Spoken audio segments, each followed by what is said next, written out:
FIFA ప్రపంచ cup round 32లో Portugal victory సాధించింది. క్రొయేషియాతో జరిగిన మ్యాచ్లో 2-1 తేడాతో పోర్చుగల్ గెలుపొందింది. ఆట 53వ నిమిషంలో క్రొయేషియా ఆటగాడు ఇవాన్ పెరిసిక్ గోల్ చేసి క్రొయేషియాను ఆధిక్యంలోకి తీసుకెళ్లాడు.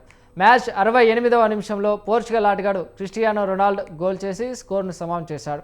మ్యాచ్ ఫుల్ టైం ముగిశాక ఇంజూరీ టైంలో ఇంగోల్ రామోస్ అద్భుత గోల్ చేసి జట్టు అద్భుత విజయాన్ని అందించాడు.